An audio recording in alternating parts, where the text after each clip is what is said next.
саламатсыңарбы балдар? Кыргыз тили сабагыбызга кош келипсиңер. Бүгүн биз силер менен жат жазуу жазабыз. Бүгүнкү биздин жат жазуубуздун темасы сары барпы. Бүгүнкү сабагыбызды баштаардын алдында төмөнкүдөй максат коюп алабыз. Сабаттуу жазууга машыгабыз. Ар бир сүйлөмдөрдөгү сөздөргө маани берүү менен орфографиянын эрежелеринин негизинде туура жазып, интонацияга карап, тыныш белгилерин коюп чыгабыз. Тексттин мазмунун түшүнөбүз. Адептүү, максаттуу, сабырдуу, сабаттуу болууга багыт алабыз.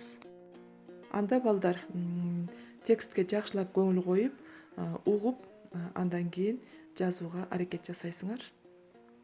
Сары барпы. Жай мезгили. Күн ысыкта калың токойдогу чоң талдын көлөкөсүнө барып эс алам. Уктайм. Сары барпы деген чымчыкта талга такай келчү болду. Ал талдын башына уя салды. Бир күнү карасам 3 жумурткасы турат. Эми эмне болор экен деп байкап жүрдүм.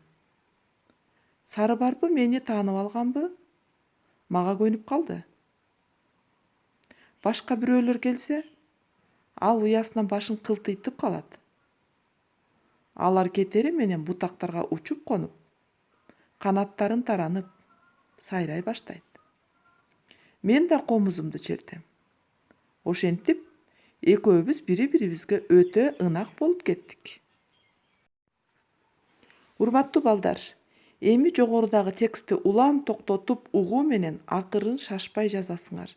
Кайсы сөз кандай жазыларын орфографиялык эрежеге таянып жазып, тыныш белгилерин дикцияга карап коесуңар. Ойдун бүтүшү менен башталышын аныктап туруп, абзацты да туура коюуну унутпагыла. Анда силерге ийгилик. Ушуну менен сабагыбыз аягына чыкты. Кийинки сабакта силер менен жазылган жат жазууңарды кетирген каталарыңардан үстүндө иштейбиз. Ал эми бүгүн силердин милдетиңер жат жазууну туура жазуу. Кийинки сабакта көрүшкөнгө чейин саламатта болгула балдар.